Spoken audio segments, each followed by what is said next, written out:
Olá! Na prática 7, nós iremos apresentar sobre a determinação do ácido acetilsalicílico em aspirina, pela técnica de adição de padrão. Então, para que serve a técnica de adição de padrão? Quando nós vamos utilizá-la? Principalmente é utilizada quando não é possível nós prepararmos um branco da matriz. Que informações, então, ela nos forneceria essa técnica?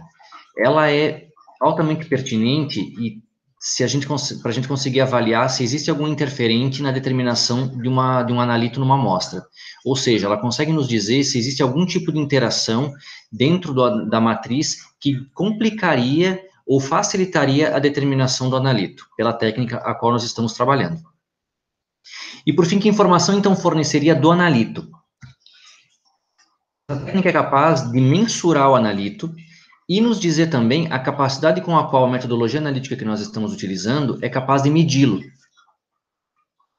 Como ela funciona, então? Basicamente, a técnica ela é baseada em algumas etapas. A primeira delas é que nós adicionamos solução da amostra sobre tubos de ensaio ou frascos nos quais nós iremos fazer a medida. Lembrando que a adição desse padrão, ele sempre é constante, ou seja, é de igual volume ou de igual massa do analito para todos os tubos nos quais nós vamos construir a curva de calibração.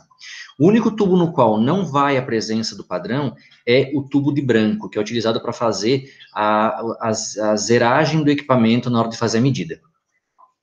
Uma coisa bem importante também que nós devemos levar em consideração aqui é que a amostra adicionada ela tem a presença do padrão, da substância na qual nós queremos fazer a determinação, no entanto, nós até esse momento não sabemos qual é a concentração.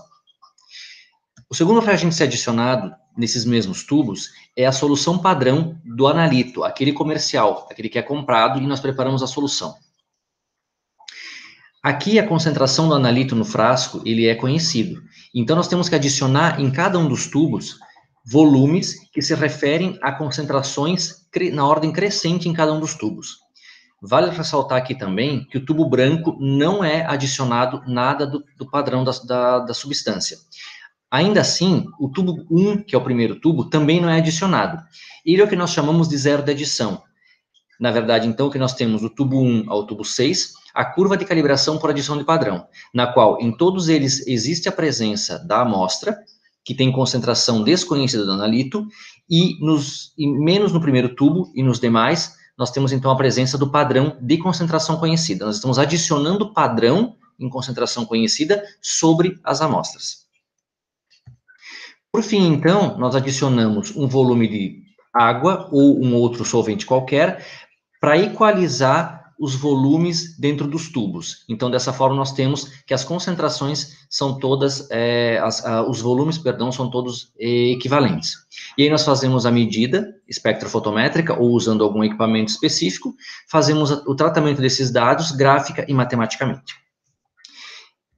Na nossa técnica, então, na nossa prática, nós temos alguns objetivos. Dentre eles seria a determinação do ácido acetilsalicílico no comprimido de aspirina, utilizando para isso a curva de calibração por adição de padrão. E, por último, realizar os cálculos de recuperação, para verificar se nós realmente estamos conseguindo determinar o analito nessa matriz que é o comprimido de aspirina. Então, vamos diretamente agora ao procedimento. Como ele funciona? Nós vamos observar que as soluções que nós utilizaremos são as mesmas preparadas na prática anterior, a prática 6. Então, nós temos lá a solução padrão do ácido salicílico, que foi preparado na concentração de 3 gramas por litro. Temos também a solução de hidrólise, que é a solução de ácido sulfúrico diluída. Temos ainda a solução de complexante, que é a solução de cloreto férrico em meio ácido. E, por último, a solução da amostra, que foi preparada a partir da dissolução de um comprimido de aspirina em um balão volumétrico de 250 ml. Como é que funciona, então, o procedimento para essa determinação? A primeira coisa que nós temos que fazer é a separação de 7 tubos de ensaio que tenham capacidade de volume de mais de 15 ml. E nós partimos da identificação deles, do tubo branco ao tubo de 1 a 6. Lembrando que o tubo branco vai servir para fazer a zeragem do equipamento e o tubo de 1 a 6 é especificamente a curva de adição de padrão. Então, nós iniciamos adicionando 2 ml de amostra nos tubos de 1 a 6. Feita essa adição, nós partimos então para a adição do padrão de ácido salicílico. Nós adicionamos em ordem crescente esses volumes do tubo 2 ao tubo 6. Posteriormente, adicionamos volume de água, agora em todos os tubos, desde o branco até o tubo 6. E dessa forma já equalizamos os volumes em todos os tubos ensaio. Por fim, adicionamos então a solução de ácido sulfúrico diluída, que tem a função de fazer a hidrólise do ácido acetilsalicílico, que vem presente no comprimido, e converter todo ele em ácido salicílico.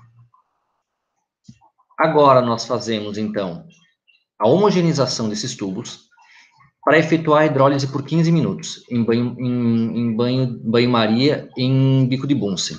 Esperamos o resfriamento e fazemos, então, a adição do complexante. Com os tubos já frios, então, nós adicionamos 1 ml de solução de ferro 3+, em todos os tubos, sem distinção, e homogeneizamos, aguardamos a formação da cor por, no máximo, uns 2 minutos, onde vai aparecer a incidência da coloração em todos os tubos, e fazemos, então, as medidas em espectrofotômetro ajustado o comprimento de onda em 520 nanômetros. Lembrando que esse 520 nanômetros é o lambda máximo da determinação, para esse complexo de ferro com ácido salicílico. Temos, então, que o tubo branco é utilizado para zerar o equipamento, zeramos o equipamento, sempre lembrar de utilizar a mesma cubeta, nesse caso pode ser também a cubeta de plástico. Zeramos o equipamento e utilizamos a mesma para fazer as medidas do tubo de 1 a 6, os quais os dados foram coletados e estão compondo a tabela ao lado. Lembrando uma coisa bem importante, esses dados vão ser trabalhados na próxima aula presencial, então, por favor, peço que vocês já copiem esses dados naquela planilha, a qual foi entregue para vocês hoje pela manhã.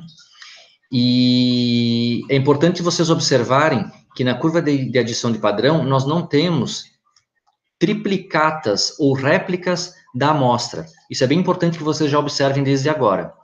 Isso tem um motivo, e a gente vai falar dela na próxima aula, tá bom? Uma ótima aula para vocês amanhã, fiquem bem e nos comunicamos.